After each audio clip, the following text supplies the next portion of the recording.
Developing right now on Morning News Now, history overseas. President Trump making his second state visit to the UK. This morning, the president and the First Lady set to arrive at Windsor Castle, where they'll be welcomed by King Charles for a day of ceremony and celebration. But with the pomp comes protests. The Jeffrey Epstein scandal casting a shadow over the events. We'll take you abroad. Also this morning, murder charges now officially filed against Tyler Robinson, man accused in the shooting death of conservative activist Charlie Kirk. I am filing a notice of intent to seek the death penalty. I do not take this decision lightly. Charlie Kirk was murdered while engaging in one of our most sacred and cherished American rights. And on Capitol Hill, FBI Director Kash Patel going head-to-head with lawmakers again today over the investigation into Kirk's assassination. We'll have the latest. A stunning twist in the case against the alleged killer of United Healthcare's CEO, why a judge dismissed two of the most serious charges against Luigi Mangione. And we're talking bedtime behavior in our weekly checkup. The new research that shows how parenting affects children's sleep even into their teens. Isn't that something we love to talk about? Mine's still affecting me now in my adult years. Good morning. Good to have you with us. I'm Joe Fryer. And I'm Savannah Sellers. We're going to begin this morning in the United Kingdom, where President Trump has arrived for an unprecedented second state visit. Over the next 2 days, he and First Lady Melania Trump will be feted by Britain's royal family. Then a meeting with Prime Minister Keir Starmer in which the two governments will try to seal a trade agreement. The president spoke about the historic nature of the invitation before leaving the White House yesterday. Well, my relationship is very good with the UK, and Charles, as you know, who's now king, is my friend. And it's the first time this has ever happened where somebody was honored twice, so it's a great honor. NBC News international correspondent Ralph Sanchez is standing by. He is there on the ground with more on the political and public reaction in the UK. But first, let's go to NBC's Alice Barr for the latest from Windsor. Alice, good morning. Also there on the ground. So this visit is kicking off with a lot of pomp and circumstance. Usually the UK doesn't extend an invitation for a state visit to a two-term president. That's sort of what President Trump was referencing there. How are the royals planning on welcoming back the first family?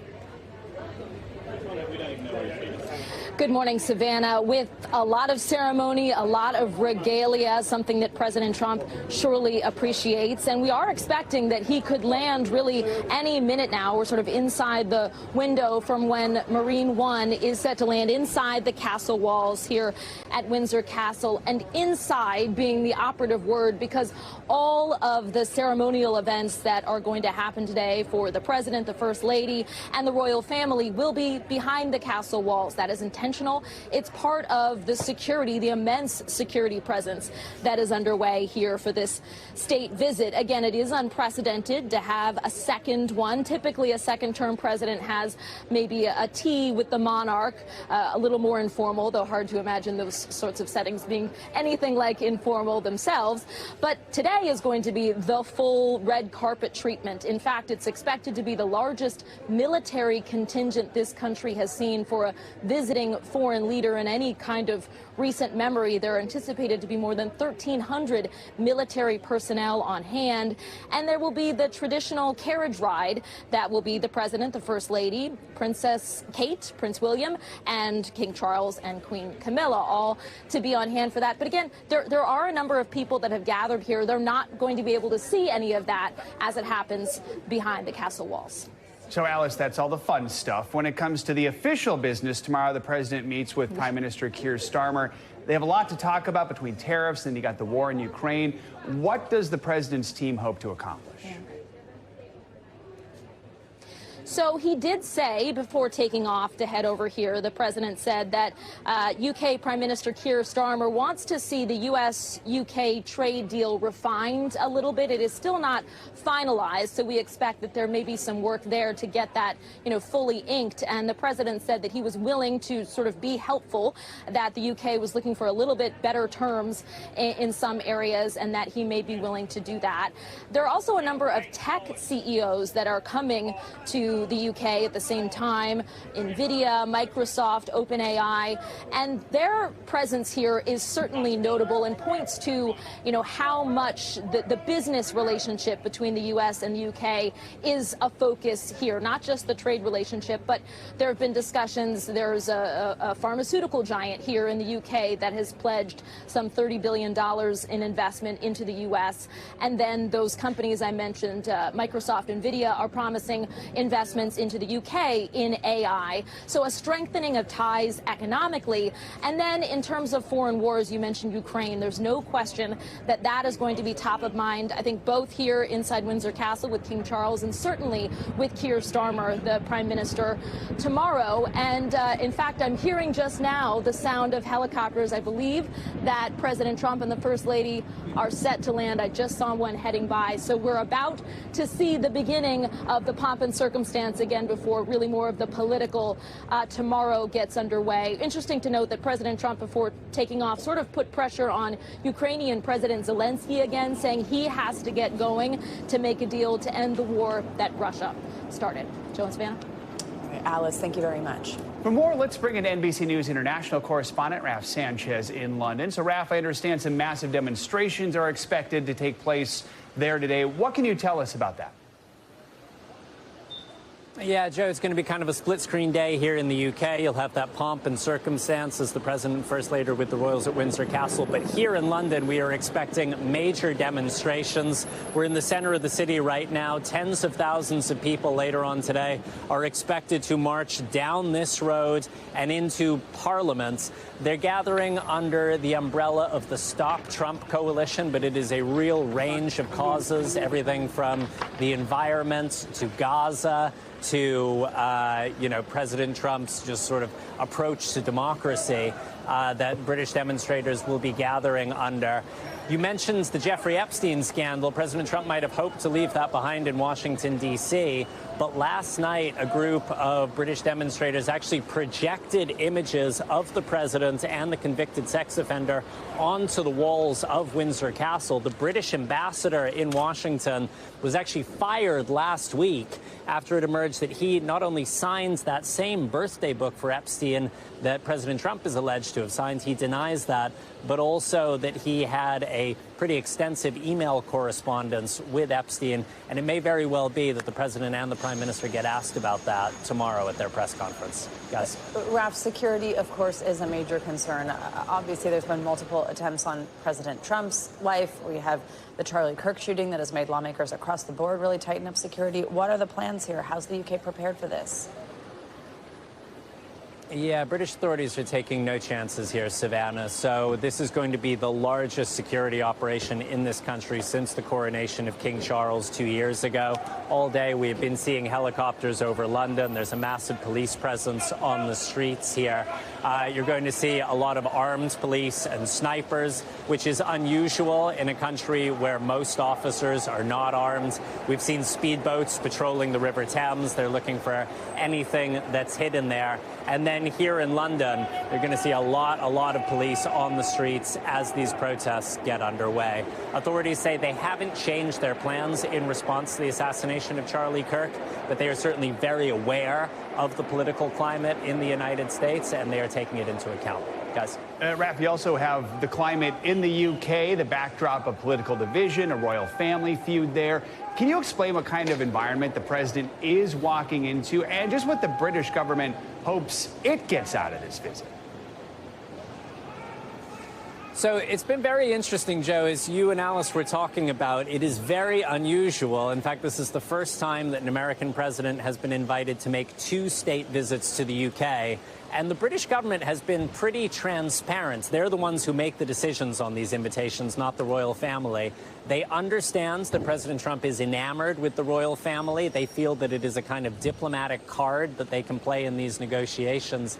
And they are hoping that at the end of this trip, after the president has enjoyed his state banquet and his tea with the king and queen, that there are going to be deals announced, both in terms of American investments in the UK, especially in the field of AI, but they are also hoping that there might be some scope for President Trump to ease some of the tariffs that he has imposed on Britain. They are especially focused on the export of British steel to the UK, something that President Trump has imposed a 25% tariff on. So they are hoping that there is going to be some business at the end of all this royal ceremony. Guys. Right, Raf, thank you so much. Well, back home in Washington, former CDC Director Susan Menares is set to go before a Senate committee hearing later this morning. So Menares was abruptly fired, you might remember this, it was by the Trump administration just last month after just a couple weeks on the job after she refused to resign under pressure. She is expected to testify that Health Secretary Robert F. Kennedy Jr. pressured her to endorse new vaccine recommendations before seeing scientific evidence. Today's hearing kicks off a high-stakes week for the nation's top health agency. NBC News Capitol Hill correspondent Melanie Zanona joins us with a preview. Mel, good morning. So I want to read something that her lawyers had said, Susan's lawyers had said, that she refused to, quote, rubber stamp unscientific, reckless directives and fire dedicated health experts. What can we expect to hear from Menares today, as well as her former chief medical officer? Good morning, guys. This is going to be a blockbuster hearing. This is the first time that Menares is going to testify publicly since she was fired. And she did outline in a Wall Street Journal op-ed the circumstances surrounding her firing. But RFK Jr., in his own public hearing, pushed back on some of those details. So we're going to expect her to fill in some of the blanks here and provide more details about just why she was fired.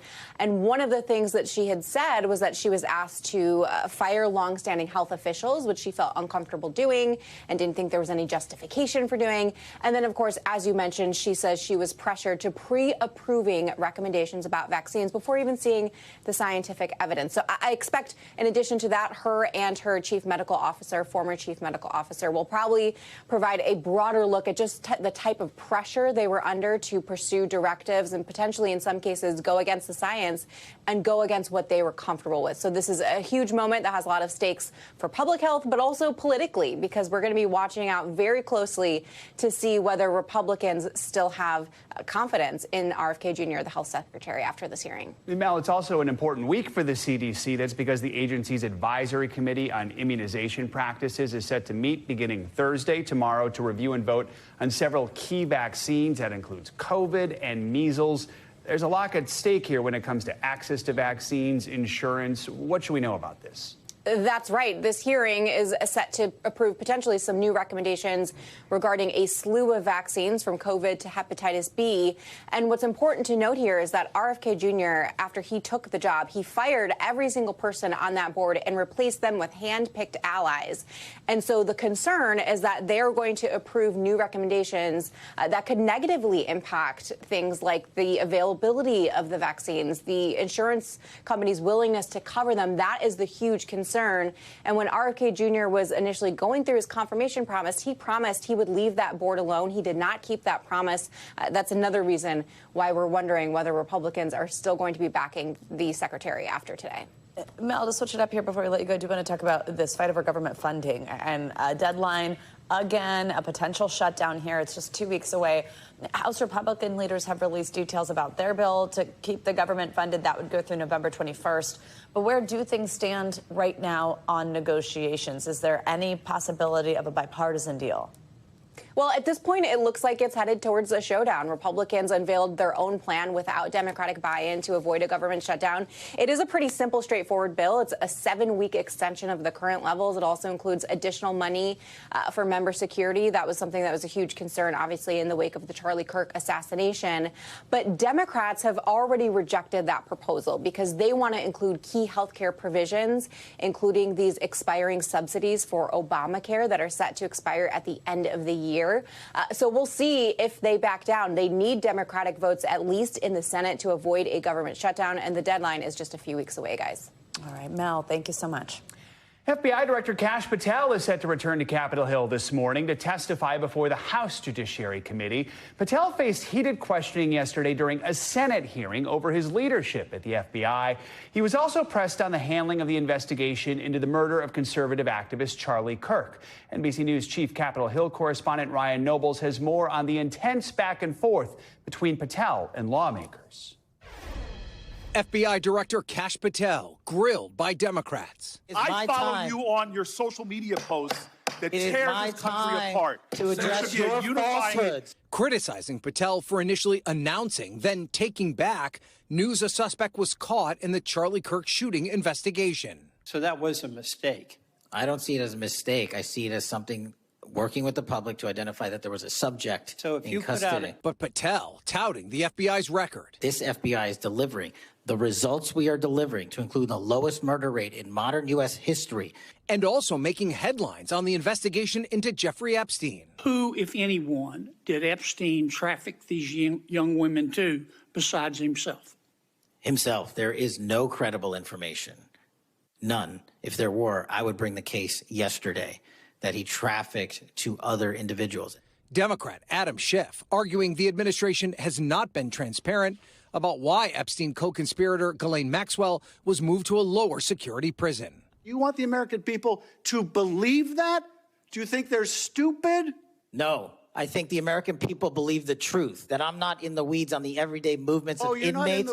You are the biggest fraud to ever sit in the United States Senate. But all you care about is a child sex predator that was prosecuted by a prior administration, and the Obama Justice Department and the Biden Justice Department did squat. The House Oversight Committee releasing the transcript of their closed-door interview with former Attorney General Bill Barr, where Barr testifies that he was not aware of any criminal link between Donald Trump and Jeffrey Epstein. Ryan, thank you. Let's now bring in retired FBI agent Rob D'Amico for more on Patel's testimony at the Capitol. Rob, good morning. Thanks for joining us again. I mean, it was no surprise that Patel was going to be grilled by lawmakers on both sides of the aisle.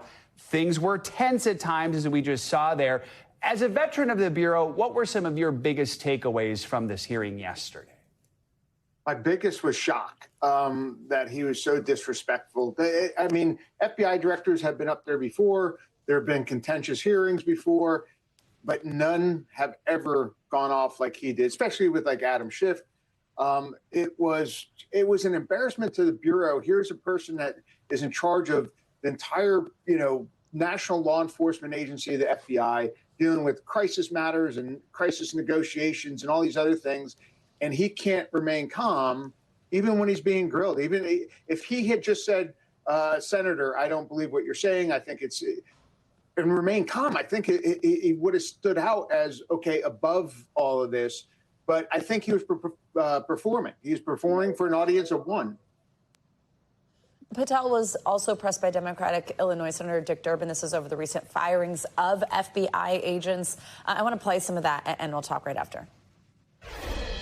So you're not accountable for your decisions to take people who've served our country so admirably and terminate them without any cause? That's a one-sided story. Anyone that has been terminated from the FBI, generally speaking, failed to meet the needs of the FBI and uphold their constitutional duties. Excuse me, it's disgraceful when Mr. Meyer and Mr. Giardina, who served our country so well, are terminated apparently because of the rants of a broadcaster.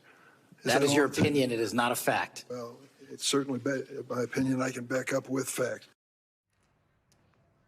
Well, Patel's actually now being sued by 3 former FBI leaders that he fired. They had argued that they were unlawfully targeted so Patel could stay in the good graces of President Trump. Rob, we might be having some technical difficulties with you. Oh, no, I think we still have you. Thank you so much.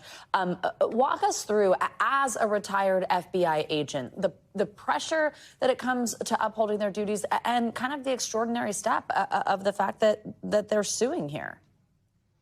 Yeah. It really goes against everything that they've been about for their entire careers to turn around and sue. But they've been selfless. I mean, and I'll, to be upfront, Brian Driscoll is a friend of mine. We're on the hostage rescue team together.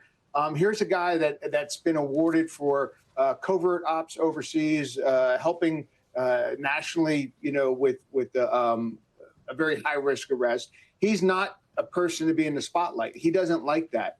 And other agents I don't know as well, but that's not what they're about. When you join the FBI, you're apolitical, and it's hard for people to believe that. You work on cases because you're told to work on cases, and when you get a case, you do the best of your ability to do that case. So I don't think people understand that. And for them to go out, but you have to admit, though, when things were going down, they're investigators. They take notes. At all these meetings, they were taking notes, especially with what was going on. they would not put that in a lawsuit if it absolutely wasn't, they had some type of proof to it. And it just shows the things that were said in the lawsuit that the Director Patel said, I think show amateurish of admitting that you're firing someone and it's illegal and you probably get deposed for it or get, called out on it. Who says that? Like, it's just one of those things. And I think it just goes back to when you look at his testimony, it's the same thing. It's emotional. He's performing for somebody to keep his job because there's been some, talk out there that some people are upset because of other things. But the lawsuit really sheds light into how things were being done. And the fact that I really like some of the senators asked direct questions. So he had to say, he avoided yes or no. He really tried to avoid that. But when pinned on it, he said that he did not take any direction from the White House on firing people. Now, he said it was always up to his final opinion to do it, but that's not what they're after. They're like, were you told about doing it? And he walked around it, but eventually they got him to say that. And I think those are the things that you're putting on there. Did he lie to Congress when this comes out? All right, Rob D'Amico, we appreciate your time and that we can tap into your expertise and experience here. Thank you so much for joining us this morning. We do want to check in with breaking news happening right now. There you see the president, I believe, in the carriage right there with the king. In the carriage in Windsor. That's where we were just speaking with Alice Barr from. Clearly, they have made their way. Just a moment ago, she said that she believed they were about to arrive.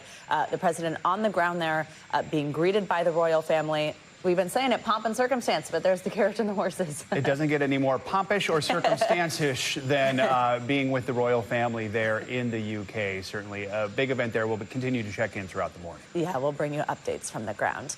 Now, though, in Utah, prosecutors say they will seek the death penalty for Charlie Kirk's accused killer. The 22-year-old suspect, his name's Tyler Robinson, made his first court appearance yesterday where prosecutors outlined the charges against him, including aggravated murder. Investigators also released fresh evidence and revealing new insight into his motive. NBC News correspondent Morgan Chesky is in Provo, Utah with the details. The suspect in the assassination of conservative activist Charlie Kirk appearing in court, wearing a safety smock to prevent suicide. Could you state your name? Tyler James Robinson. 22-year-old Tyler Robinson facing 7 counts, including aggravated murder. The prosecutor saying he'll seek the death penalty, which means a potential firing squad. I do not take this decision lightly, and it is a decision I have made independently. The prosecutor also revealing new details about the hours leading up to Robinson's arrest, saying his mother saw these surveillance images, believing it looked like her son, calling him to ask where he'd been. He said he was at home sick. Then revealing her suspicions to her husband. Robinson's father agreed. Robinson's mother explained that over the last year or so, Robinson had become more political and had started to lean more to the left, becoming more pro-gay and trans rights oriented. She stated that Robinson began to date his roommate, a biological male who was transitioning genders. This resulted in several discussions with family members, but especially between Robinson and his father, who have very different political views. Prosecutors say Robinson's parents then spoke with him at their home. Robinson implied that he was the shooter and stated that he couldn't go to jail and just wanted to end it. They called a family friend who convinced Robinson to turn himself in.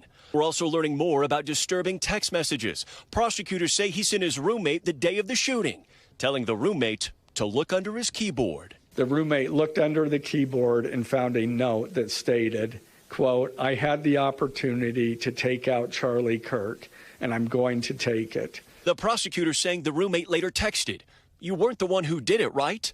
And Robinson responded, "I am. I'm sorry." The roommate asking why, and Robinson writing, "I had enough of his hatred. Some hate can't be negotiated out," telling his roommate to delete the texts and not talk to police. Mr. Gray, are you confident that the roommate had no part of this attack whatsoever? Again, I'm not going to comment on the evidence. The FBI says its investigation is not over, including into an online group chat Robinson was allegedly communicating with. So others could have been involved. Yes, sir.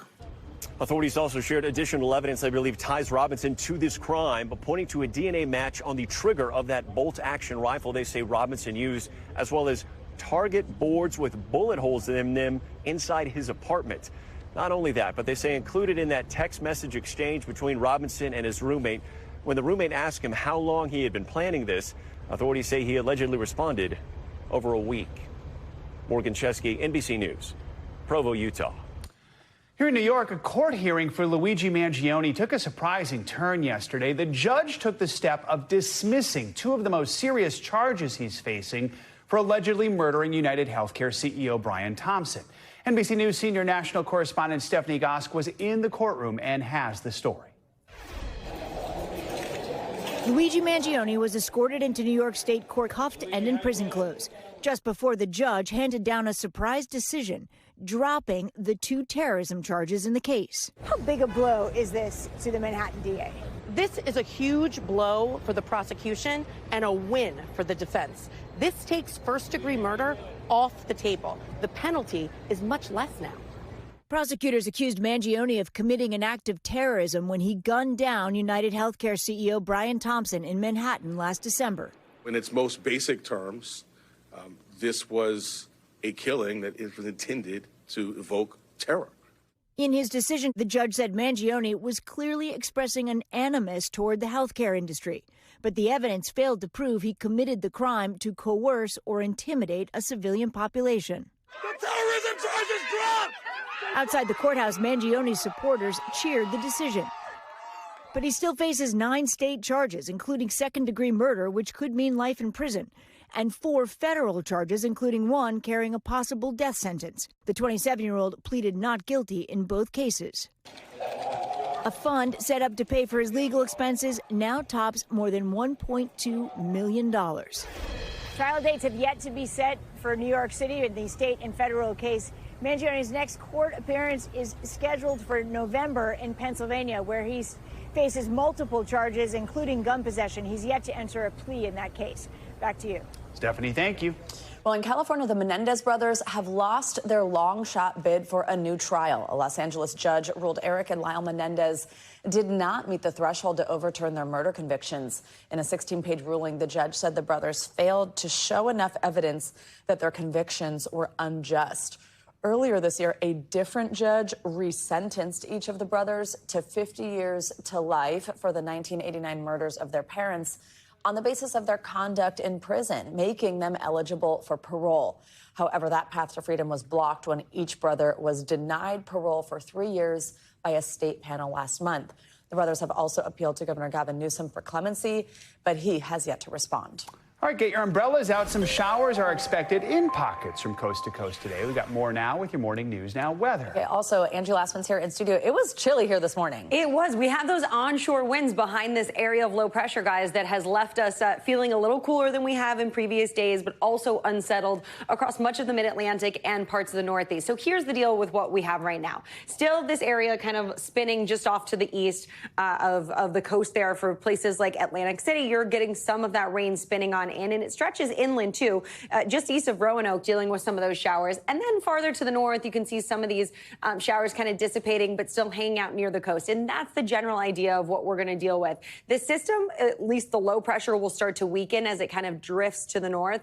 But again, still some of that rain in pockets from essentially Virginia to Massachusetts. So we'll watch for that through the day today. Meanwhile, out west, we've got a marginal risk for flash flooding. Not all that impressive, but just something to note because we do have a good batch of some moisture that's going to work up into portions of Southern California. This is tropical moisture that's leaving us with the chance for not only some heavy rain in a couple of spots, but also some thunderstorms, especially in those southern areas of this region.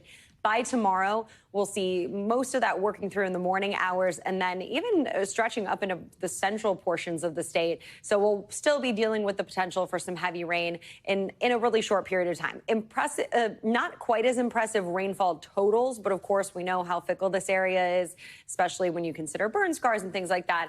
We have the chance to pick up maybe a half an inch up to an inch potentially through Thursday. Something to always keep an eye on out there out west. Always. All right, thanks, Angie. You got it. Much more to come here. here on Morning News Now, including continuing coverage of our top story, President Trump's state visit to the UK. We will take you back overseas in the next hour. Up first, after the break, we've got developing news out of the Middle East as Israel intensifies its ground offensive in Gaza. We will be right back. Welcome back. Israel is pushing ahead with its massive ground invasion. A famine hit Gaza City despite widespread international condemnation. Dozens of Palestinians have been killed since Israel launched the assault yesterday. The director of Gaza's Al-Shifa hospital told NBC News that 32 people have been killed in Israeli attacks since dawn just today. All this is as aid groups are calling on world leaders to intervene after a UN commission claimed Israel was committing genocide against the Palestinians in Gaza. NBC News international correspondent Matt Bradley has the latest and a warning. Some images in this report might be distressing.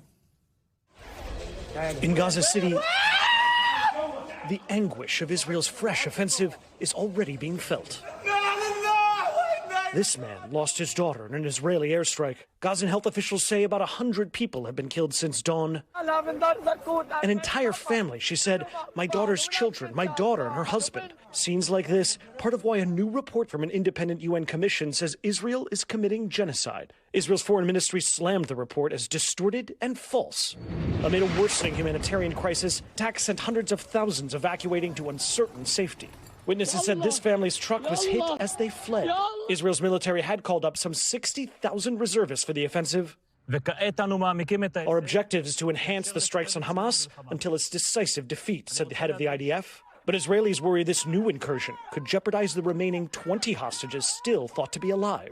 President Trump warning Hamas about using hostages as human shields. I can tell you that if they put the hostages in front of them, Hamas is going to have hell to pay. Never see any. Gal Galboa Dalal's brother Guy is among them. Hamas released a propaganda video of him last week. If you could speak to your brother right now, what would you say?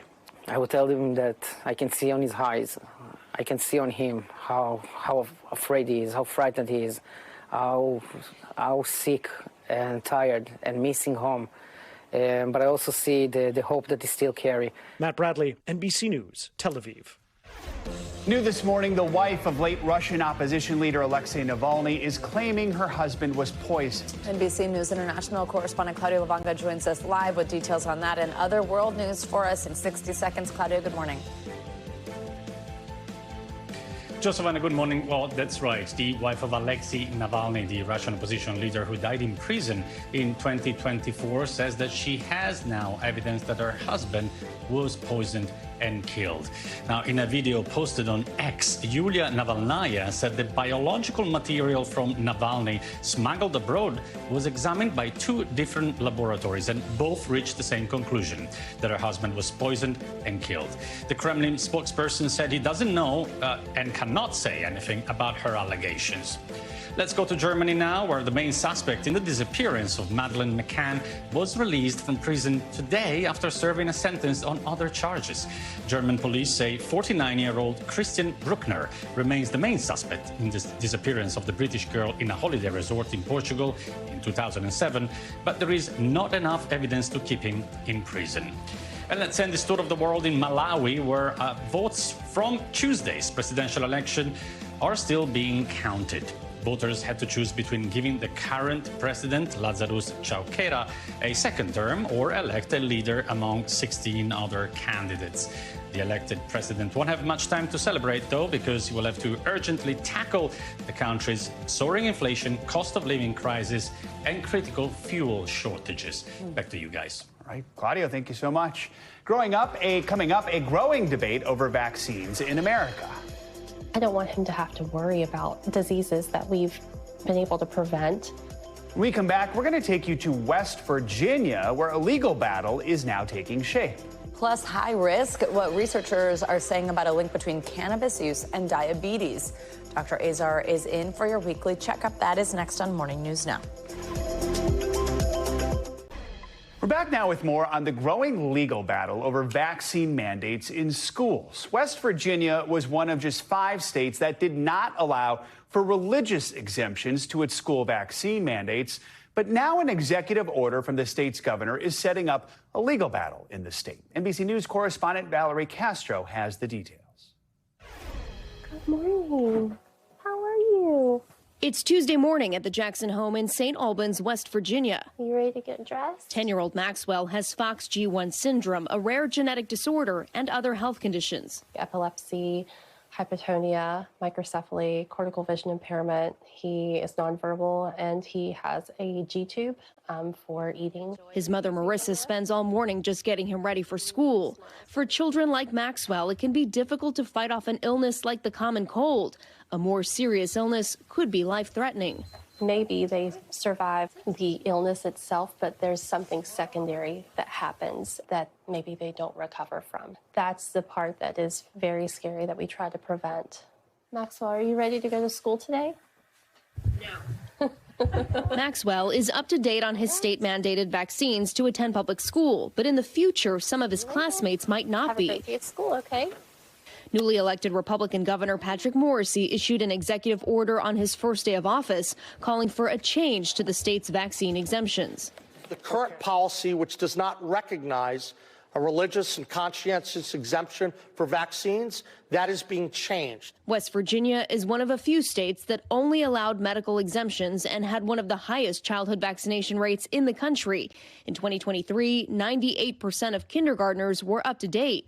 But since the governor's announcement, the state's health department has issued at least 463 non-medical exemptions for the 2025-26 school year. What's happening in West Virginia is part of a nationwide trend, according to an NBC News and Stanford University analysis.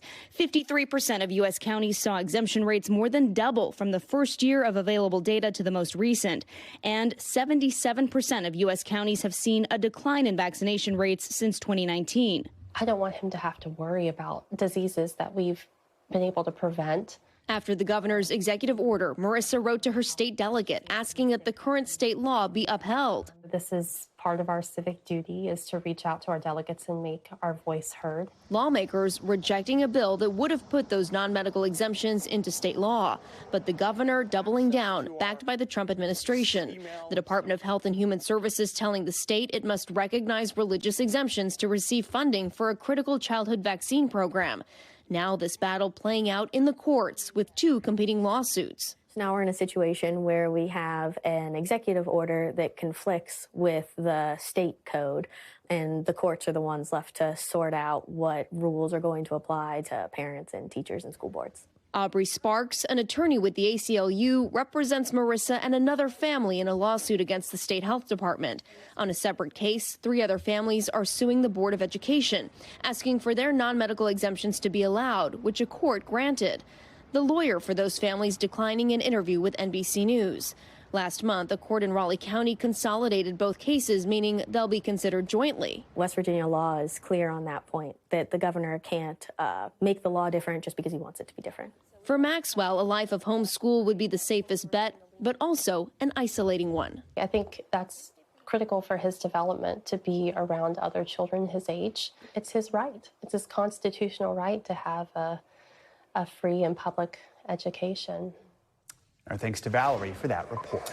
Time now for our weekly medical checkup. This morning, we're looking at new research that shows exercise, not just those GLP-1 drugs. That is what better protects your heart health after weight loss. Plus, a new study is linking cannabis use to a higher risk of developing type 2 diabetes. Let's bring in NBC News medical contributor Dr. Natalie Azar for more on these. Dr. Azar, good morning. Great to see you. So we know that we've just been hearing, there's a lot unknown here, but so many benefits from Wegovy, Ozempic, Zepbound, all these different types of weight loss drugs.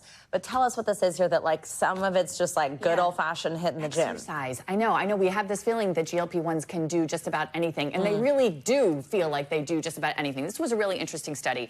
They actually had 2 groups of people. Everybody lost weight the old-fashioned way with caloric restriction. And then they had one group of people only exercise to maintain the weight, and the other group of study participants were on a GLP-1. Both groups maintained the weight loss, so that was great. But what they were interested in looking for were what we call biomarkers that were precursors to atherosclerosis, which is, remember, the hardening of the arteries, that plaque buildup, which eventually leads to heart attack and stroke. And what they found was that the participants who maintained their weight loss with exercise, not with the GLP-1s, had all of these amazing blood test biomarkers that were favorable in terms of reducing the risk of atherosclerosis. Really kind of interesting. I love that, that because we don't want to dismiss those things. Diet and exercise are still so important. So doctor's orders are, if you've lost weight, with or without a GLP-1, make sure that exercise is part of your weight loss maintenance, and also build that routine, right? I always say this with people. Exercise is something that everyone finds difficult to fit into their lives. Even 20 minutes a day can make all the difference, walking, etc. Well, let's talk about cannabis now. So obviously we know global use is way up. Yes. But we've got this new study that's saying that there's a concerning increase in the risk of developing type 2 diabetes. Type 2 diabetes. What's going on? So specifically, again, this is type 2 diabetes. We're not talking about type 1. This was a retrospective, so looking back study on over 4 million people. And what they did was correlated how much cannabis they used, or the use of cannabis, I should say, and their risk of developing type 2 diabetes. And what they found was that the risk was actually quadrupled. So it was 4 times higher in cannabis users. Why is that happening? Well, there's a thought that it has to do with what's called insulin resistance, where your body stops responding to insulin, your blood sugar eventually rises, and you develop type 2 diabetes, so that cannabis might be having an effect on something going on with our metabolic health. I need to point out, this isn't the final thing on this, because some studies have suggested that it might help with insulin resistance. So again, just another study in the list of studies on this. Doctor's orders are, if you are a recreational or regular user of cannabis, consider this, and please make sure that you're getting your blood sugar checked on a fairly frequent basis. And of course, following a healthy diet, generally low-carb Mediterranean. I always got to throw that in there, but it's food for thought. You can put that for every doctor's order. Yeah, exactly. Mediterranean diet. Doctor's order says Mediterranean diet. The fixes all. Okay, this last one is super interesting to me, and we teased this earlier. It looks at how parenting can end up impacting sleep even later in life, like the way that you're parented as a teen. What is this connection? This was interesting. This was looked at the way and how the style of parenting between the ages of 9 and 11 impacted an adolescent's sleep at the ages of 13 to 14. Here's what they found. Parents who were warmer and less stressed, their kids slept better and they went to bed earlier. If there was a lot of family conflict, if there were maternal or paternal mental health issues, kids slept worse. Again, maybe not so surprising. There was more of an impact on girls. For example, parental warmth affected girls more than it affected boys. And a big thing is that screens mediated a lot of this later sleep pattern, meaning that your kid is stressed, they're going into their room and they're on their screen maybe to deal with the stress. Doctor's orders.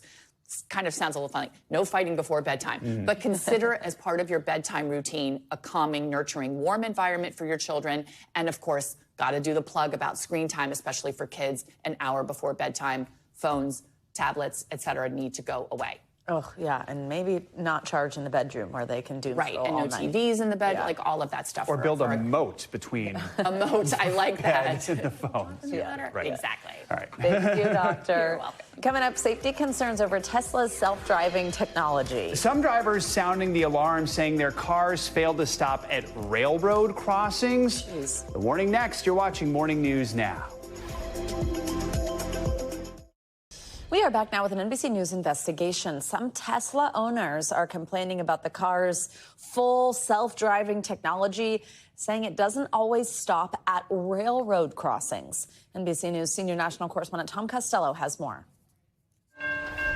At 130,000 railroad crossings nationwide, a constant fear for train operators that a car or truck won't stop in time. In Texas, Italo Fragoli was sure his Tesla Y's full self-driving mode would stop his car before the crossing arms, but he says it didn't. It just seemed like it didn't see it at all. Didn't see it at all? It didn't see it at all. It's like it was just going to blow through it. As Fragoli was telling us that he's had to slam on the brakes twice this year, it happened again, this time while our cameras were rolling.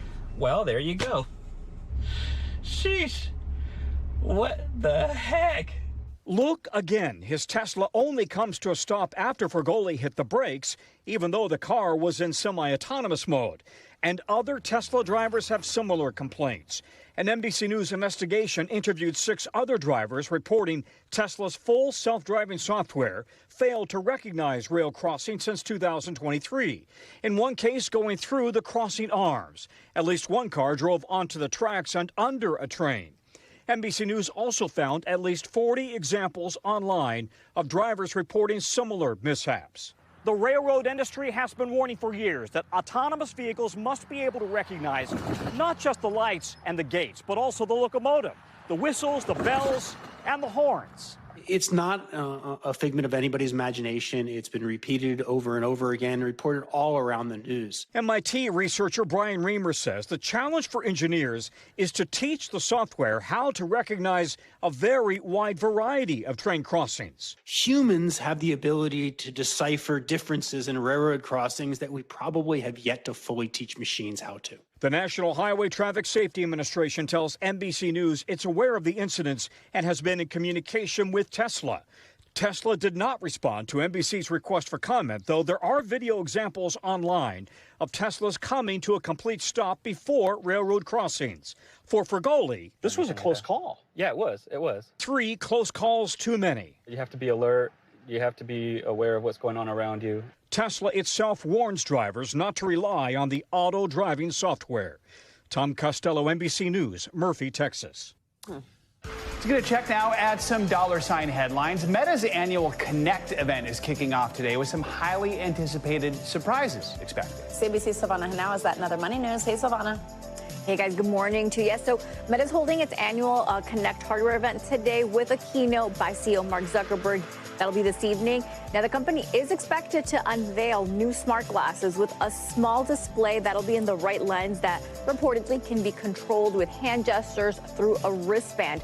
The display apparently is designed to only show small pieces of information. Now, CNBC has reported the glasses are expected to cost about $800. Consumer Reports is calling on Microsoft to extend the October 14th deadline when the company will cut off free security updates for computers running on Windows 10. Now, Consumer Reports says this will strand millions of consumers who have devices that aren't compatible with Windows 11, and data suggests about 46% of people worldwide still use Windows 10, and up to 400 million PCs can't be upgraded. And that's because of missing hardware requirements. And Ben & Jerry's co-founder Jerry Greenfield is quitting the company after nearly 50 years ahead of parent company Unilever's spinoff of its ice cream business. In posts on Instagram and X, Greenfield says he's leaving the brand because it no longer stands behind social justice issues that were core to its business. Ben & Jerry's has had several disputes with Unilever since it was bought in 2000, especially regarding stances on Israel, the West Bank, and Gaza. A spokesman for the ice cream business saying in a statement they are grateful for Greenfield's role in founding Ben & Jerry's, guys. All right, Silvana, thank you so much. Coming up, he traded the pigskin for a microphone to give back to his community. I wasn't going to let somebody else tell me what I couldn't do. Like I said, it wasn't out of ego, it was because I knew that I could do it.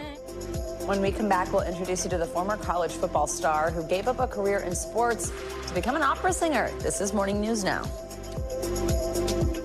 Welcome back. We're going to end this hour with a look at one star football player who switched the gridiron for the stage. During the 1990s, Keith Miller was one of the top players for my Colorado Buffaloes. But it was another passion that led to him becoming a renowned performer all across the country. Reporter Rachel Krause from our Denver affiliate has a look at Keith's amazing career.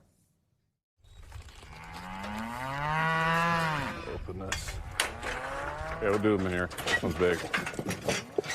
On the farm, it's all hands on deck. Bringing them in is the hard part. For Keith Miller, branding day is tradition. It's in his blood. I mean, it's our farm, so it's very important. Being able to have him come home and help us out, that's very rewarding for us. Yeah, that we're still okay to come home to the small town. Keith's mom, Donna, knows this tiny town 3 miles from the border of Nebraska was always home. It all started on that patch of grass. Football was Keith's escape. Sports was another vacation. The longer we played, and if we made the playoffs, it'd get me out of the field for another weekend. He played hard enough to get the attention from schools around the country and here at home. When I was at CU, I actually saw myself like on the field. I was like, all right, I got this. Sports, a second act, the next opportunity for Keith to shine. It was so much more. As a fullback, Keith blocked his way through some of the Buffs' best seasons. Being a part of a legendary team, a dream. Waking him up to other aspirations. Music didn't enter my mind until 1994. So I'm watching Die Hard, and at the credits, the Ode to Joy starts playing, and this bass starts singing. He's like, Freunde, schöne Götter funken. And I was like, well, I could do that. An interest sparked, lighting a flame that stayed lit long after CU and the seasons of football that followed. Until after one workout, while singing, he saw a sign. And there was an audition in Minneapolis for the exact role I was just singing. I had no music, I had no pianist, I had no resume, I had no headshot. I just showed up, and they said, what are you doing here? 2 songs was all it took to usher in the third act of his life, carrying him all the way to New York, center stage at the Met. Over the years, Keith sang around the country, performing more than 350 roles as a solo artist. His greatest role would come off stage. There's nothing that I've ever experienced that's more wonderful than being a father. To take care of his daughter, Keith stepped out of the spotlight.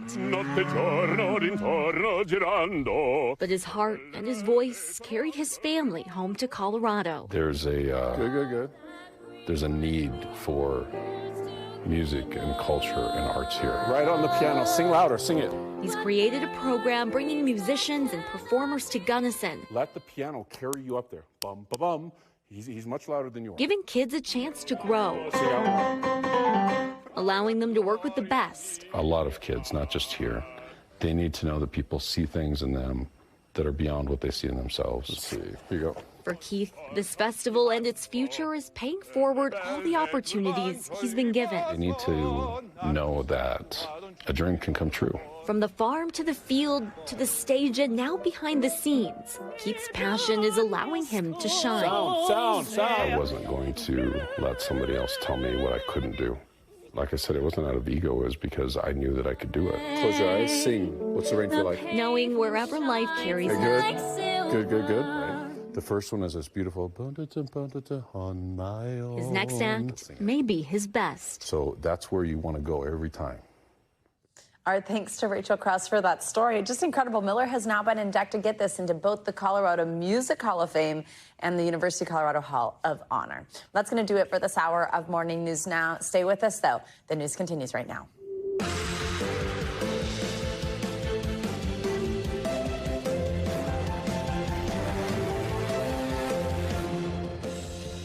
Good morning. Thank you for being with us. I'm Savannah Sellers. Joe will be back shortly. Right now on Morning News Now, diplomacy and dissent. President Trump across the pond this morning for a historic second state visit to the United Kingdom. It's his first since King Charles assumed the throne, coming amid turmoil both abroad and right here at home. But not everybody in Britain is extending a warm welcome to the commander-in-chief. We will take you there in a moment. Also this morning, the gunman accused of killing conservative activist Charlie Kirk facing a judge for the first time. More on the litany of charges that 22-year-old Tyler Robinson faces and the shocking, newly revealed text messages allegedly sent by Robinson shortly before turning himself in. Plus, it's a big day for your money. The Federal Reserve is widely expected to slash interest rates by 1/4 of a point. But what happens next is more uncertain. How Washington's politics could fit into your wallet in the coming months. And later in the hour, in the wake of one teen's tragic death, OpenAI's urgent push, so they say, to improve ChatGPT for teens. Tougher restrictions and better systems to identify that users are minors could be on the way. But will it be enough to take care of those safety concerns? We're going to begin this hour in the UK, though, where a royal reception is underway for President Trump and First Lady Melania. The president kicking off a historic second state visit to the UK, being welcomed to Windsor Castle by King Charles and other senior members of the royal family before a carriage procession through the streets. In between all the traditional pomp, the president is also set to meet Prime Minister Keir Starmer to talk trade, tech, and the war in Ukraine. NBC News Chief White House correspondent Peter Alexander has the latest from Windsor. Good morning to you. President Trump set to begin his first full day of this visit, arriving here at Windsor Castle aboard Marine One just a matter of minutes ago. For the president, this really is a historic first, the first elected leader ever to receive a second state visit. And the president, as you know, has never been shy about his affinity for the British royal family. The regal greeting he's expected to receive here, really the biggest trump card the British government can play, hoping to set the table for diplomatic talks ahead. This morning, a royal welcome. President Trump and First Lady Melania Trump arriving at Windsor Castle to be formally feted by King Charles and Queen Camilla. Their state visit the first by an American president since Charles assumed the throne. He's been a friend of mine for a long time, and everybody respects him, and they love him. President Trump, who will meet with Prime Minister Keir Starmer tomorrow, is also expected to focus on foreign policy during this trip, with Starmer facing pressure to push the president to crack down on Russia's Vladimir Putin amid his years-long war in Ukraine, and to navigate the Gaza conflict as Israel launches a controversial new offensive, which the UK and European allies widely oppose. The president's expected to formalize a U.S.-UK agreement on technology and is also likely to talk trade. We made a deal, and it's a great deal, and I'm into helping them. Our country is doing very well. 6 years after he was first honored by Queen Elizabeth, the president will see plenty of the king here, but little of the British people. His entire visit on private grounds, an open carriage ride inside the castle's gates. President Trump putting an ocean between himself and deep political divisions at home, but unable to escape one of the biggest domestic controversies. Protesters here overnight projecting a photo of President Trump alongside convicted sex offender Jeffrey Epstein on the walls of Windsor. Police arresting 4 people in connection with that stunt. To secure this presidential visit, a massive national policing operation. But before the president even arrived in the UK, a rare encounter in the skies, a Spirit Airlines jet coming too close to comfort to Air Force One, rebuked by air traffic control. Pay attention, Spirit 1300, turn 20 degrees right. I'll keep an eye out for him, he's white and blue. Pay attention, get off the iPad. Spirit Airlines says its flight followed procedures and air traffic control instructions.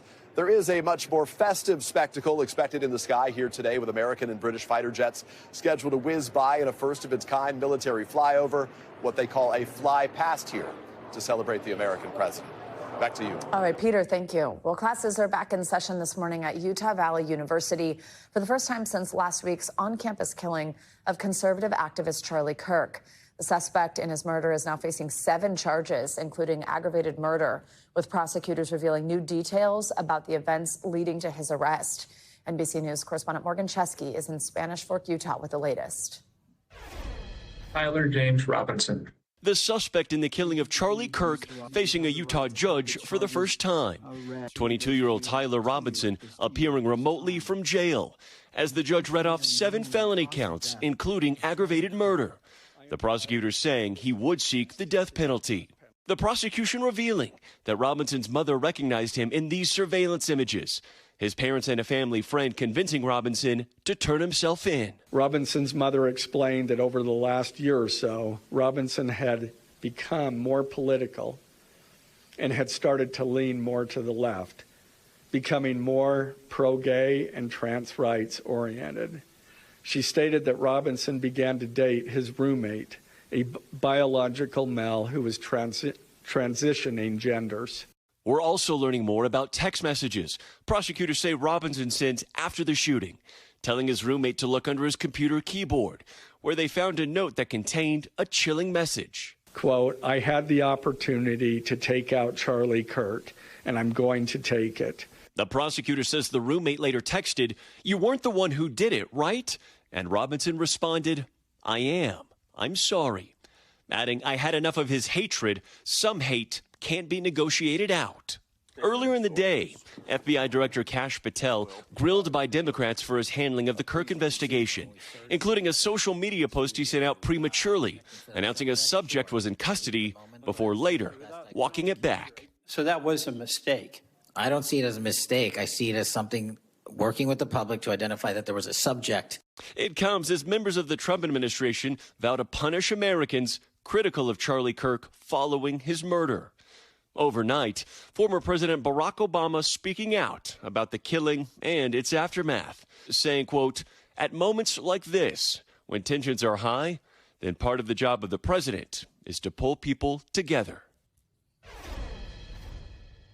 For more on this, let's bring in NBC News legal analyst Danny Ceballos. Danny, good morning. So what do you think was the most critical piece of information? I mean, we just learned quite a bit there in these charging documents. What to you really stands out? The fact that he apparently appears to admit that he committed the shooting. You know, there's been a lot of talk about the social and cultural impact of that. That's way beyond my pay grade. I'm just a criminal defense attorney. From my perspective, then, the evidence in this case so far appears pretty darn overwhelming. Yes, there have been reports that, oh, he may not be cooperating with police. Who cares? Yeah, sure, investigators would love for him to get into the interview room and write out a signed confession. But it appears they may already have the functional equivalent. As long as they can link up through foundational evidence and through a witness to say that that was his account and that's coming from him, and it's very reasonable to assume that the admissions that he apparently is making are from him, then those are going to count as admissions, which are admissible. They're an exception to hearsay. They come in against the defendant. When do we expect a plea? Well, he has to enter a plea at the next court date, and it'll be not guilty. It'll automatically be not guilty. He'll have counsel by then. I expect court-appointed counsel. He's going to need capital offense-qualified court-appointed counsel. So these are going to be people who have handled capital crimes before. It is a really, really difficult job. And actually, it focuses often not so much on the guilt or innocence phase, but the sentencing phase, which requires a lot of mitigation evidence. In other words, you have to put on as much as you can about why this life is worth saving. Because, frankly, most capital, I'm not saying that he's guilty or not guilty. I'm saying that, for the most part, most capital crimes involve that second phase. And the second phase of life or death is very involved. Absolutely. Do you expect federal charges will be filed? That's something we've been waiting on. I do. I have virtually no doubt of that. I would be shocked if there weren't. And a great example is the Luigi Mangione case. I expect we'll see murder with a firearm, which is a federal statute. I expect we'll see stalking, federal statute as well. It does require an interstate component, but in the modern era, the interstate component is often satisfied by sending a message through your phone. Whereas, 100 years ago, you had to put something in the mail or send a donkey across state lines. Nowadays, almost everything we do involves interstate commerce because of our cell phones. Very interesting. Danny, this is also raising a lot of questions, just the whole reaction surrounding it about free speech. There's sort of been this crackdown on people within the administration, at the government level. We're also, though, seeing it widespread. People's lives and jobs being impacted based on how they reacted, things that they shared. What do you make of that? What does that ultimately mean for free speech? And is there any legal protections if that happens to someone? Yeah, I'm hearing a lot about this, and really people are very divided. Some feel that people are being punished for their speech. Others feel the other way. But here's the bottom line. Free speech doesn't come into play if a private employer terminates someone for something they post on social media. The only thing the First Amendment does is protect against government intrusion. So if you are a private employee at a private corporation, you will not be protected by the First Amendment. Yes, government and public employees have more protections. They're generally for cause, but even they have limited First Amendment protections because when they speak, it may be imputed to the government. So there is no absolute First Amendment right to say anything and everything you want to say about this shooting. You may say, well, I wasn't condoning violence or pro-violence. Fine. It really doesn't matter. If your employer feels it's bad for the company or the government boss thinks that it's not good for the government, then you could be terminated or disciplined. That's the reality. Danny Ceballos, as always, thank you so much. Well, former CDC Director Susan Menares is set to testify this morning before a Senate committee hearing. She's expected to address her abrupt firing last month as the head of the nation's top health agency and her clash with Health and Human Services Secretary Robert F. Kennedy Jr.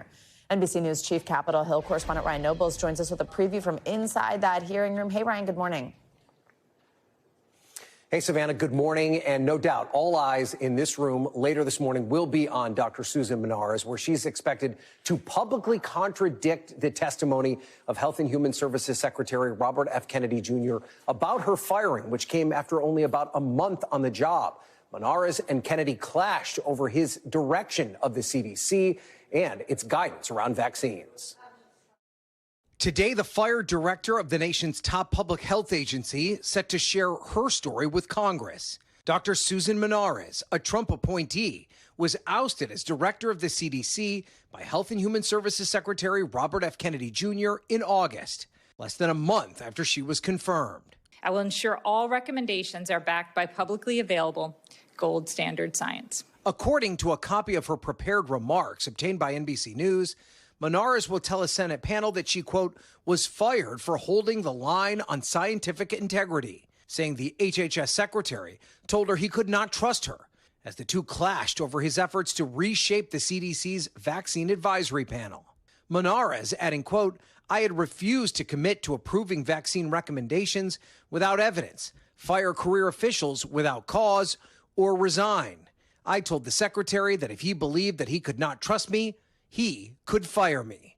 Kennedy, a longtime skeptic of vaccines, offered a different account earlier this month. You tell the head of the CDC that if she refused to sign off on your changes to the childhood vaccine schedule, that she had to resign? No, I told her that she had to resign because I asked her, are you a trustworthy person? And she said no. All this ahead of tomorrow's meeting of the CDC's Vaccine Advisory Committee, after the agency said the COVID vaccine is only needed for older and high-risk Americans, prompting more than a dozen states to go around the CDC, the turmoil leading to new uncertainty for doctors and patients. And an HHS spokesperson tells NBC News that Dr. Menarez's testimony has factual inaccuracies and leaves out important details.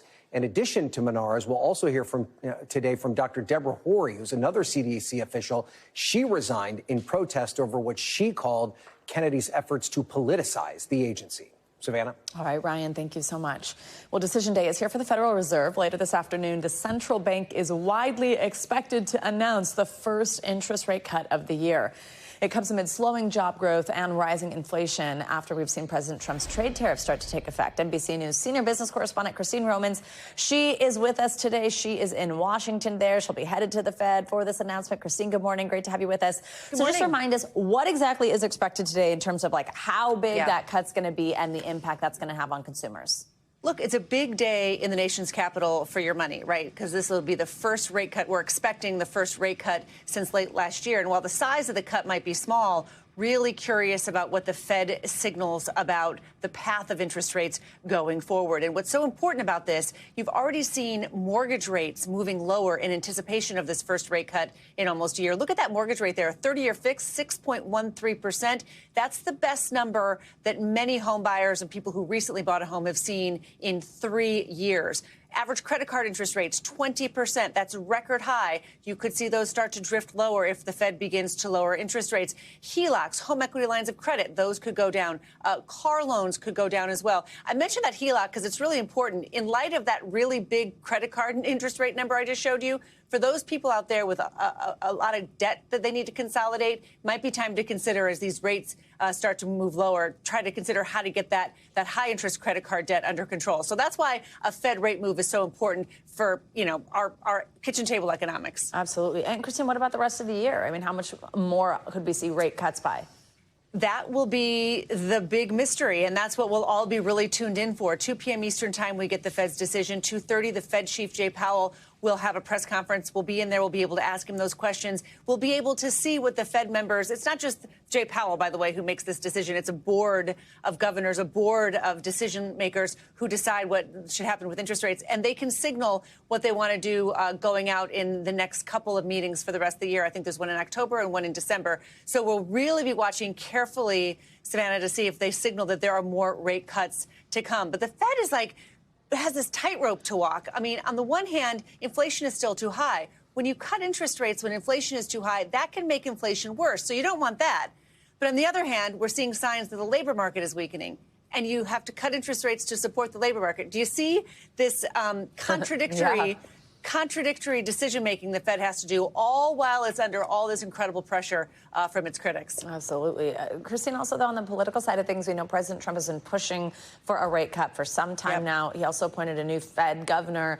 What is expected from him today? Tell us a little bit about him and what this ultimately means for what the president's trying to do at the Fed.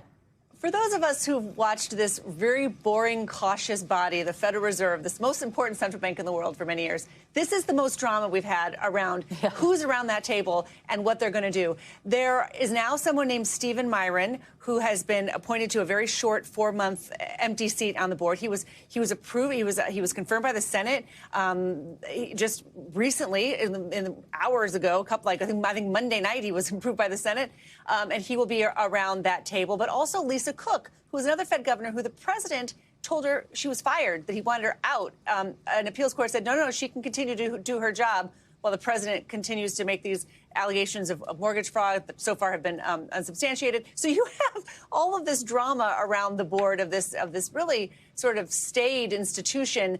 We'll be really closely watching to see what the president's appointees, what kind of signals they're making inside this board and what others are saying. Christine, we know you will. It's so fun to watch you get so excited about the drama at the Fed, and I'm so happy that you're there for us today. Big day. We'll be talking to you a bunch. Thank you so much.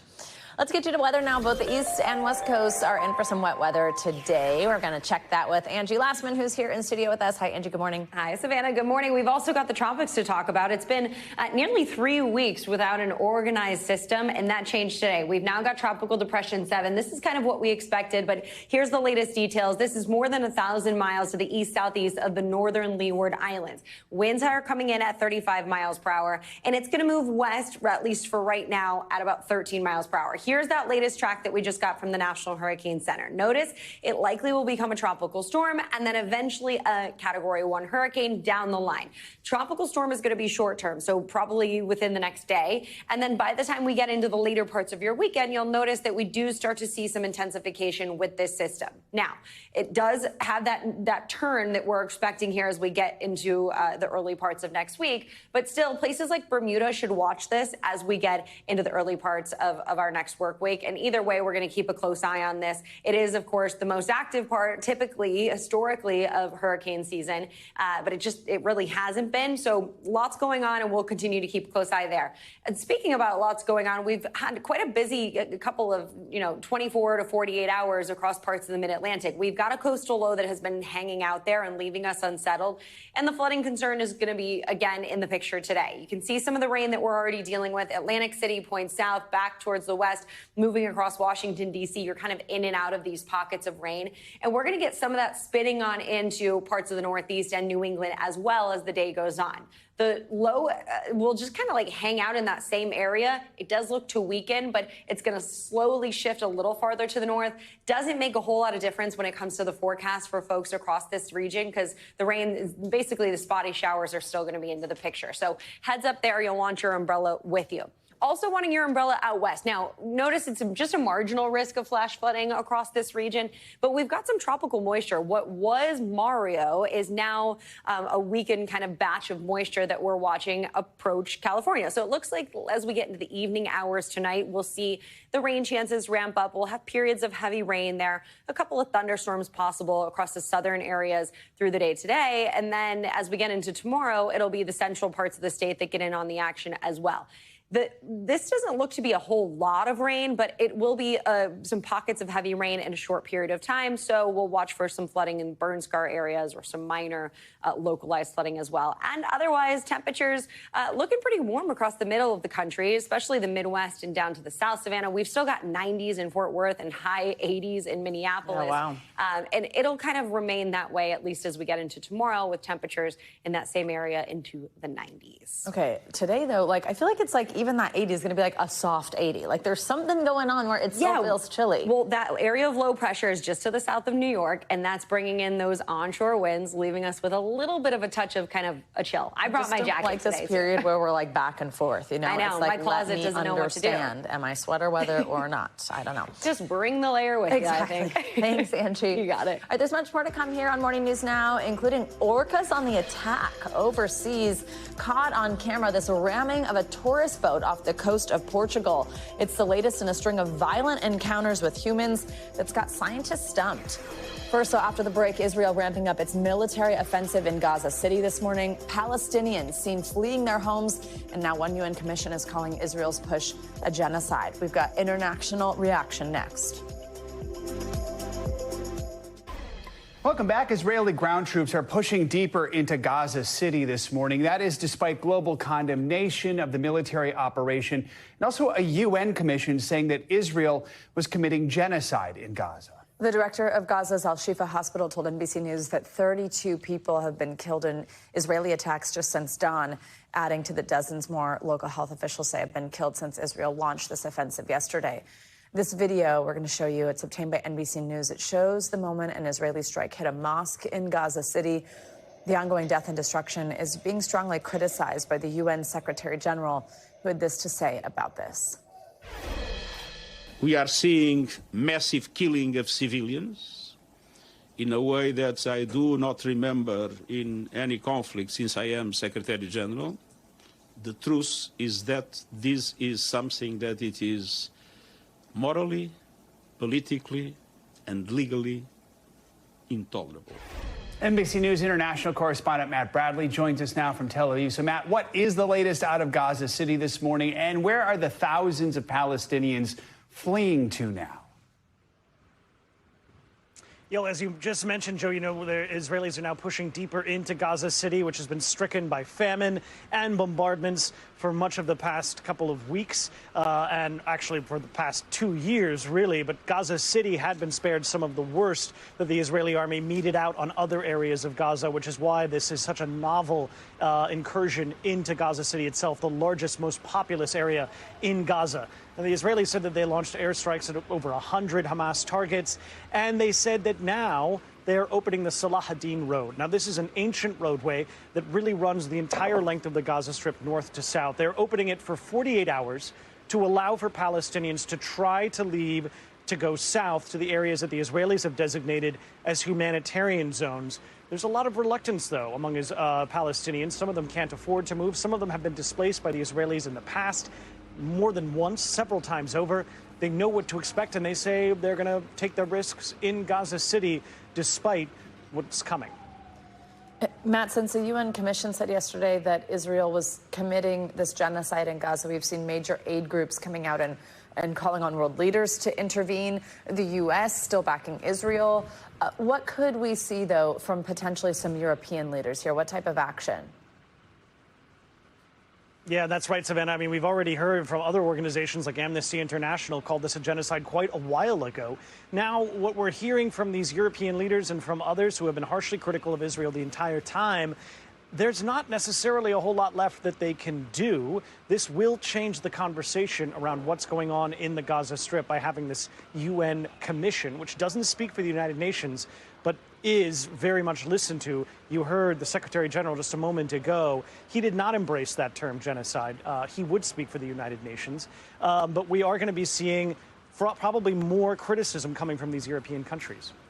Matt, how is this new ground assault on Gaza City going down domestically in Israel? How much support is there for it?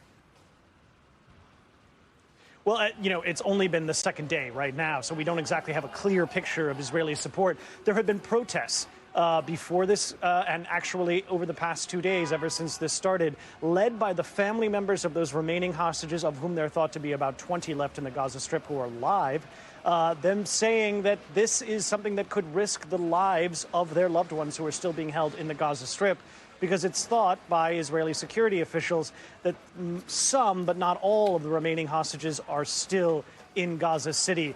But I got to say, for the most part, Israelis are supportive of a deal that would end with a negotiated release of these hostages and an end to the war. All right. Matt Bradley. Matt, thank you. They're staying overseas now with the rescue of 2 sailing crews after orca whales attacked their boats off the coast of Portugal. These incidents are just the latest in a string of open water confrontations throughout the region. NBC News international correspondent Molly Hunter joins us with this one. Hi, Molly. Good morning. Hey, Savannah. Good morning. This is wild video. Now, the good news, no one was hurt, and we're going to show you that video, seeing these swarms of killer whales coming up to this tourist sailboat. And scientists don't know why this keeps happening, but they do remind us that we're in their territory. Take a look. Heart-stopping video, a pod of orcas swarms a tourist sailboat, ramming the vessel repeatedly. Circling the boat, carrying 5 people over the weekend, about 5 miles off the coast of Portugal. In video shared by the Portuguese nautical center Terra Incognita, you can see the crews start to panic and the boat eventually goes under, the bow tipping into the water and sinking. The Portuguese Navy says all 5 people were safely rescued without injury. And later that day, the Navy says another incident with the same pod of orcas. It's part of an uptick over the last 5 years. Hundreds of orca run-ins have been recorded, mostly here off the coast of Portugal and Spain. The encounters can be alarming. They are the top predator of the ocean. Literally, it's as though Tyrannosaurus rex has got its eyes set on you. But experts say they're not targeting humans. The orcas often sink their teeth into boat rudders, getting pulled along, but rudders aren't designed for that kind of force. They're not out consciously doing harm to boats, but it is a behavior that is causing harm ultimately. Iberian orcas are critically endangered. Scientists say the population number fewer than 50. Orcas are the largest member of the dolphin family. They can grow 32 feet long and weigh 6 tons, living as long as 90 years. Back in May of 2023, a sunset sail dramatically interrupted by a pod of orcas, destroying the rudder, piercing the hull. The trend started back in 2020, and scientists still don't know exactly why. I think the reality here is they are targeting boats, and it seems to be a play behavior engaged by young males, but it's behavior that has gotten out of hand.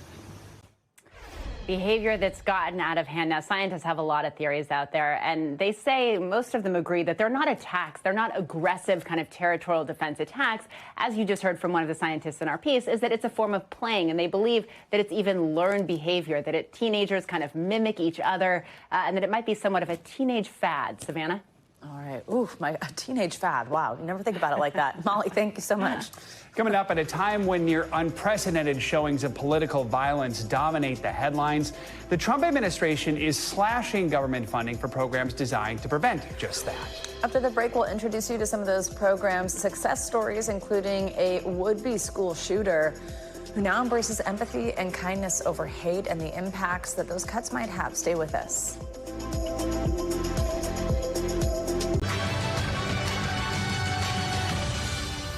We're back now with a closer look at what's making news in the world of politics this morning. We're going to start with a major announcement this morning from a Georgia official who defied President Trump following the 2020 election. NBC News Capitol Hill correspondent Melanie Zanona has the latest for us. Mel, good morning.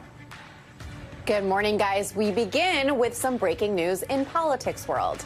Georgia's Secretary of State Brad Raffensperger announced this morning he's running for governor in the Peach State and pledging a bold conservative agenda. The Republican businessman went toe-to-toe with Trump in 2020 when he rejected Trump's calls to overturn the state's election results. His candidacy will be a test of Republican primary voters' willingness to support a candidate who so openly tangled with President Trump. The governor's race is expected to be intense, and the crowded primary fields for both parties are already heating up. Next, we head over to Washington, where President Trump's ambassador to the United Nations has yet to be confirmed. Back in May, Trump nominated Mike Waltz for the high-profile post after removing him from a top national security job over the infamous Signalgate controversy. But Trump, who has long been skeptical of the UN, has not prioritized the nomination, while a procedural error further set back Waltz's confirmation. A Senate committee will vote on Waltz later today, but he won't be fully confirmed in time for the UN General Assembly in New York this month. That's one of the most important gatherings for the UN ambassador all year. Sources tell me the delay has frustrated Waltz, but a silver lining for Waltz, I'm told he's still getting paid nearly $200,000 a year by the White House. And finally, Capitol Hill is officially on government shutdown watch. Republican leaders unveiled a plan yesterday to keep the government's lights on through November 21st. It also includes a funding boost for member security in the wake of the Charlie Kirk killing. But Democratic leaders have already rejected that plan, saying it falls short of their health care demands. They want the bill to extend subsidies for Obamacare, which expire at the end of the year. We'll get our first glimpse at how this might all play out later this week when the House plans to hold a vote on the stopgap funding bill. But time is running out as current government funding expires on September 30th. And that's what's making news in politics this morning. Joe and Savannah. All right, Mel, thank you so much. Speaking of the budget, the White House is cutting federal funding to some programs designed to combat hate-fueled violence and domestic terrorism. NBC News Capitol Hill correspondent Julie Sirkin spoke to some of the people impacted by those cuts. I hated myself so much that I wanted everybody else to hate me too. And that's why you almost became a school shooter? It's a process. No one ever starts in the pitch black. School shootings, political violence, anti-Semitism, racism. Though each uniquely devastating, Aaron Stark says the root cause may be the same for them all: isolation. No one's paying attention to them, and the only way that they can be heard is by screaming out in violence and destruction. Stark's childhood was filled with violence. I wasn't just ignored, I was erased. I was a walking ball of nothing, and I was just about to commit an attack. Why hurt other people when you made the decision to end your life? My goal was to create the devastation that my parents had to deal with. In July, the Trump administration cut funding to a grant program designed to combat violence and domestic terrorism. We see these bright spots of excellence across the country where small programs are working. We need federal government support to take this work to scale. What do you say to people who look at your organization and think, I don't really think it could do much? Hate-fueled violence is preventable. Brett Steele is the president of Eradicate Hate, one of the groups gutted by the administration. We take a public health approach to prevent this type of violence, and we give tools for students. We had 10 pilot schools where we delivered the program in person. 2 of the students trained through that pilot program reported weapons on campus and averted school shootings. It was born out of the 2018 Tree of Life shooting, when a white nationalist murdered 11 people praying in a synagogue. What does your necklace stand for? I have to start there. It says stronger than hate. Michelle Rosenthal lost 2 of her brothers that day. Her purpose now is to bring everyone together to eradicate hate. I mean, that is exactly what this summit is about. Days after Charlie Kirk was killed and teenagers at a school gunned down, law enforcement, educators, students, and survivors from around the globe are gathered here in Pittsburgh, including Pennsylvania Governor Josh Shapiro, who is also a victim of political violence. He launched Molotov cocktails and made his way through the governor's residence wielding a metal hammer. What about this moment makes you energized to continue in your public service rather than take a step back? I'm not willing to allow the fear to consume me. I'm not willing to allow those loud voices to drive me out. I've got work to do. There's real purpose and meaning in this work, perhaps more than ever before, just given where we stand right now with the rising political violence in our communities. It's not only up to elected officials, according to high school student Braden Presley, who took part in the summit. I want to make as much change as I possibly can in my school district. Who says he often experiences bullying and racism. They make me feel isolated. I feel like I've experienced enough where there's a lot of built-up anger, and sometimes I feel like, I want to act out. But Braden doesn't act out. He listens.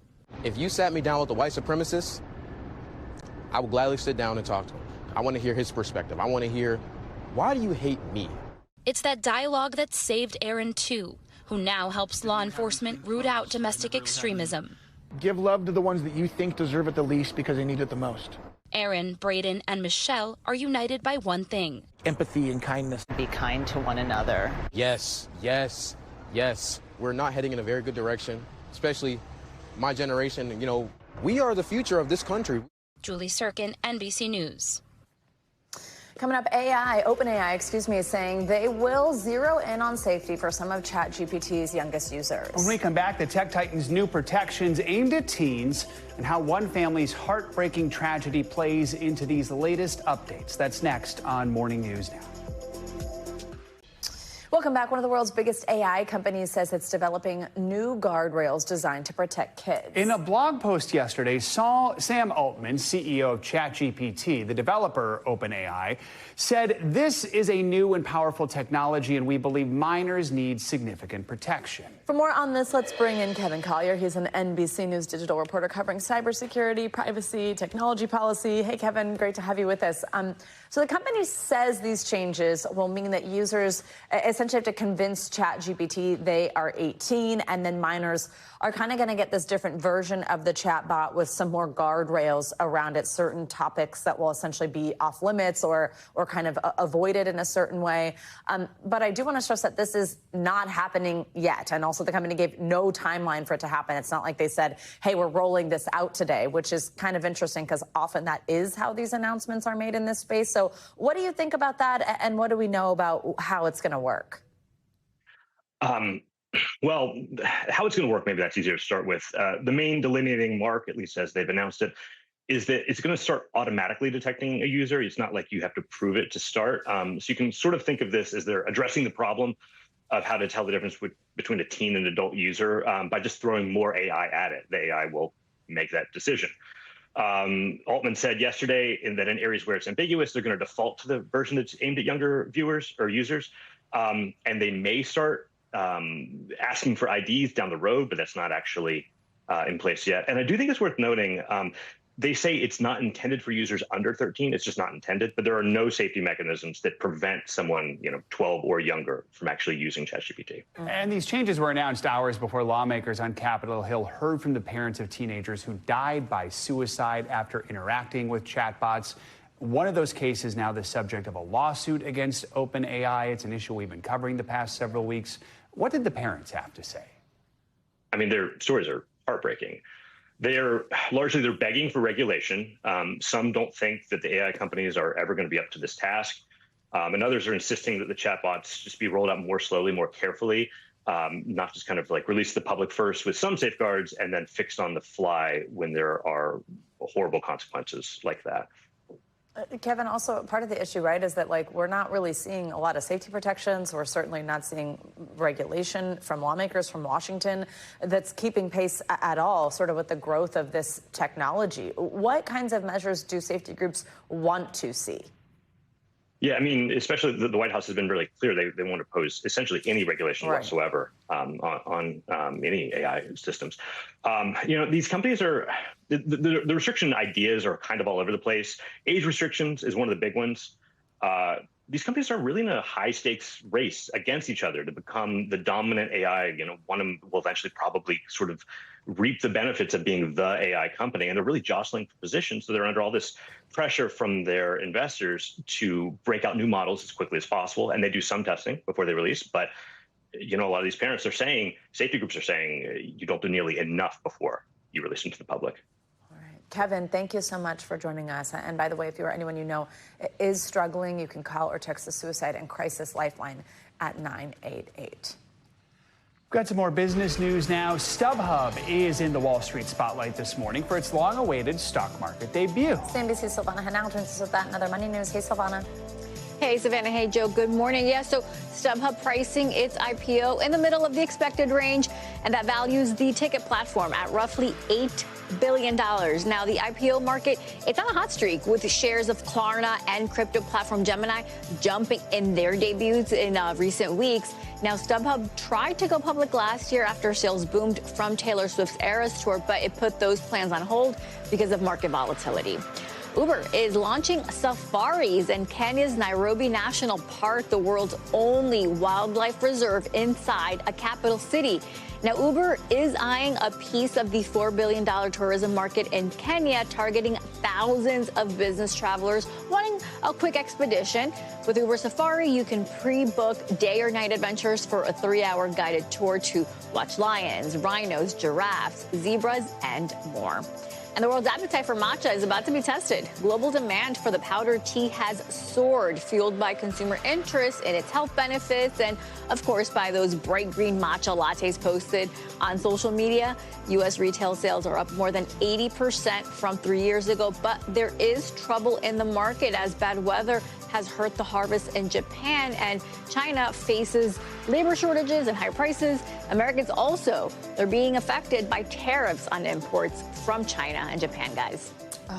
You know what? Not I don't the like matcha. Say it isn't. It's a matcha gotcha, though, for some people. I think it tastes like dirt. Anyway, thanks, Silvana. It's very earthy. You got it.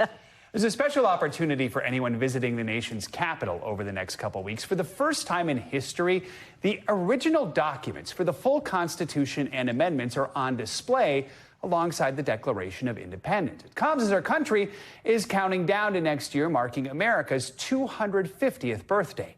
NBC News senior correspondent Tom Costello has a sneak peek. Yeah, so we are in the National Archives. And by the way, happy Constitution Day, because the Constitution was signed on this day in 1787. And here's what's new and different. For the first time ever, the entire Constitution with all the amendments on full display here at the National Archives. Now, these 4 pages are always here. You've seen that before, right? We the people, as it starts out.